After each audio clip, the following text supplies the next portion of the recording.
Hey, this is Steve Stanulus, and you're watching the DomenickNatiShow. Check it out. You are doing a tell-all documentary about Kanye West. What was your relationship with Kanye West? I was approached by the studios, two different studios. They loved the idea. We've talked about the idea. There's nothing official or officially in the works yet. With that being said, it's page 6, running, doing what they do, and everybody just jumping aboard. So there is no, it's in talks, there's interest. They like all the dynamic, but it's not official. There's nothing signed. There's nothing. My attorneys are still looking at it. It's very in the infantile stages. So we took that and we ran into that. I was doing this big scandalous documentary. How many days were you actually in Kanye's, were you hired to work for Kanye? Right. I worked Fashion Week, the whole week. The Fashion Week, because he had a fashion line that he was presenting at the Garden. And then I came back for the week of the Met Gala, the whole week of the Met Gala. Okay. So 2 separate full weeks. 2 separate full weeks, which came to like 16 days. It was like 8 days and 8 days, whatever, eight and 8. So you do have enough content for I have enough content to do 3 documentaries, but no, yes, I got enough more than enough content to keep everybody interested for an hour. Yeah. Is it just kind of like how it's going to show him like he's mentally unstable? I mean, again, they're discussing all that right now, but it's really going to be almost like a chronological day by day type of thing. Day 1, and it starts with, my first day, and then we kind of go on a day-to-day thing with all the stuff that happened per day and stuff. But again, it wouldn't just be from my point of view. It's not just Steve talking for an hour like you and I. It would be people that I hired that got fired for all these different things. What are some of the crazy things that you experienced with him? He had this thing where he wanted us to stand 10 paces back, which again was ridiculous. There was time where paparazzi we were coming out of us somewhere, and they were getting a little close and a little crazy. And he was mad because I was in the shot. Again, trying to take pictures. He was in the shot. He was worried about me being in the shot. If you're worried about your family and your children, and things start to get a little tight, and I get near you and put my hand on your shoulder to escort you along, why would you worry if I'm in a picture? Well, I'll give you one that again that's never been told. We were coming home from the studio. It was like 2 or 3 in the morning, and it was he had a couple in him, a couple drinks, and we went back to the Waldorf, and I had to take him to his room, and again, this is the first time I'm taking him to his room. It's my first week here. I don't know, so.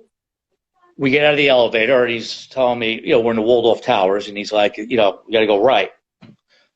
So I'm like, okay. So we start walking, and there's these 2 Italian guys, Italian security guards sitting in front of the door. He's saying we were supposed to go in. So apparently there was an Italian dignitary in there, and they didn't know who Kanye was. And he's like, I'm Mr. West, blah blah blah. We almost got to a Mexican standoff in the Waldorf because he insisted that guy was in his room, and security came, and it became a big big craziness. But again, I'm giving you a short version, but those things were a day-to-day occurrence. Do you feel like he had just an arrogance about him everywhere he went, where he just felt like he should always have the red carpet rolled out for him? Yeah, pretty much. I mean, like I said, he just it was almost like he was owed. You know what I mean? Owed something. There was an incident about a month ago where some kid on TikTok, I guess he's a hair and makeup artist. he photoshopped a conversation between him and I. That wasn't me at all. But photoshopped a fake conversation basically saying that I was going to pick him up at a certain time to drive him to meet Kanye so they could have an affair. Now, I wasn't even a man or a woman? A young gay male makeup artist. Have you ever seen him be dependent on prescription drugs? Him and I both had this thing come out in the press that he fired me because I was talking to Kim and all this nonsense. You know, there was definitely some sort of imbalance, I would say, but it wasn't really talked about yet. It wasn't that out there yet that there was issues. Because, like I said, he didn't like people wearing. You know, I had guys come to work that wore patterns, and he didn't like the guys wearing certain patterns because they were distracting to him. And you know, again, I always go back to the first time I met him. I mean, first time I met him, I was supposed to meet him at the music SIR Studios, and I met him, and then we're at the elevator, and he's like, "Aren't you going to press the button?" And I'm like, "Well, I don't know what floor it is." He's like, "You mean you didn't call ahead and blah, blah, blah, blah, blah, blah. My time is valuable." And I'm like, "Listen, we could do this 3 ways. A, you could tell me what button to press, and now I'll press it. B, you could press the button, and now I'll know which one to press. Or C, we'll sit here all day and you can tell me how valuable your time was." So with that being said, you know, he told me which one to press. And on the way back down later, whatever I was wearing that day, I told him whatever I was wearing, whatever jacket I had on was dope. But I'm just saying it was just a dynamic of from here to here to here. You know what I mean? It was just all over the place.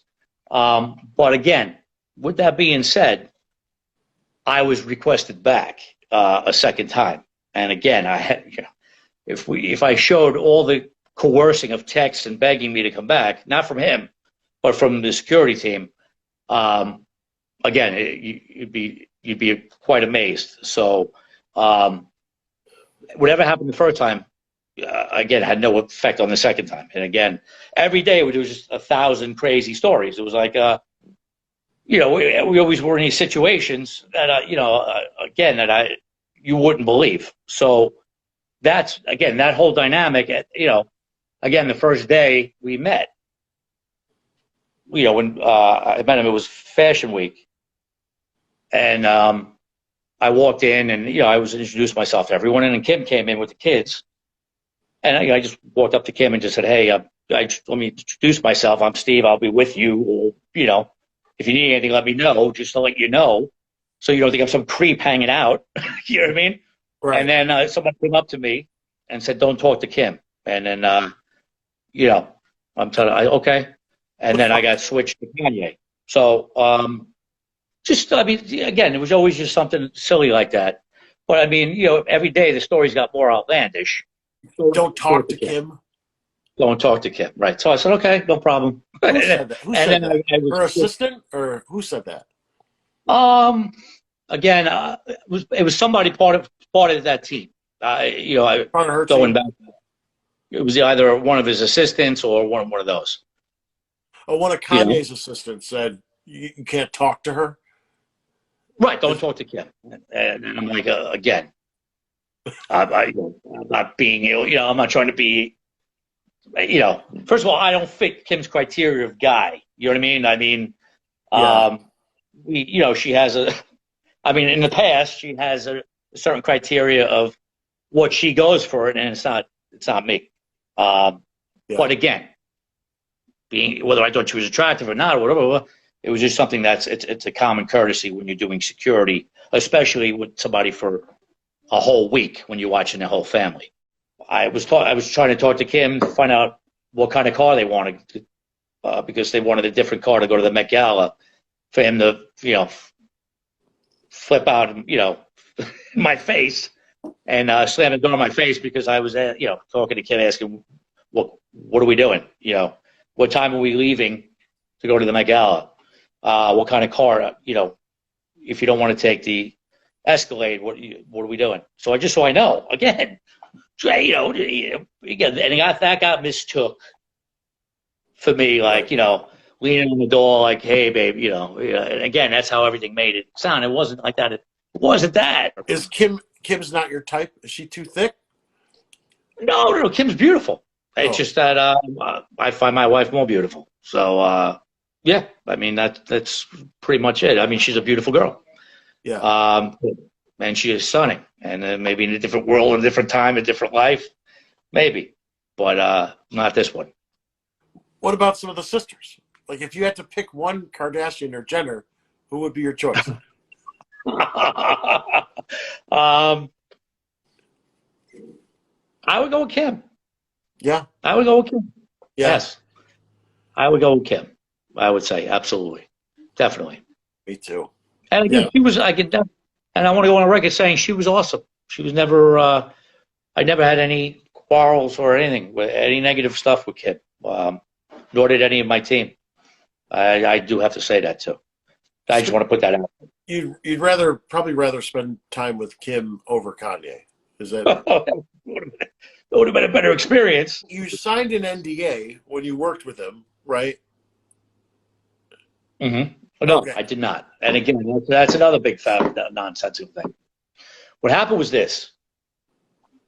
The day we went, I had a couple guys I brought with me. We never got NDAs. It's not that we weren't going to sign them or we had some sort of, again, preconceived thing. We just never signed them. Well, we never got them, so we never signed them. And then what happened was, after the whole thing happened, when I got fired, and they were holding back my pay, all of a sudden I started getting text messages from the security. It had a security basically to backdate a NDA, and I'm like, what? What? Why would I do that? Why was I put my head on a guillotine? Why would I backdate an NDA? I was threatened to be sued about 30 times. They put a cease and desist to threaten to sue me. No, but okay. I've never actually got sued. So that, a cease and desist is a cease and desist. But no, I never got sued. No. You are not being sued by Kim or Kanye.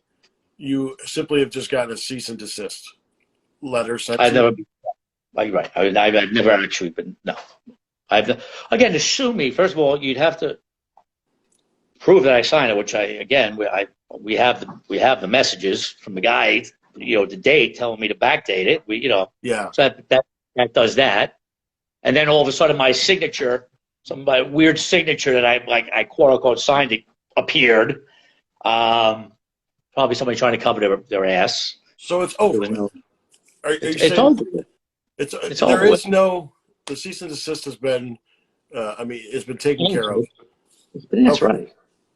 Yeah, there's, or if there was, you and I wouldn't be speaking. We couldn't be speaking right now. There's nothing legally holding you back from doing this. I mean, again, I'm sure at some point there would be some sort of slandering, that they would be able to say. But then again, it would have to be proven that because what I said cost him money. Again, it would get silly, and that would. But the thing is, the more that they would refute it and fight against it, the better the movie would do. you know what I mean? Yeah. So, so the bigger the shitstorm, so to speak, the bigger the return probably eventually when it came out. The more people would want to be interested.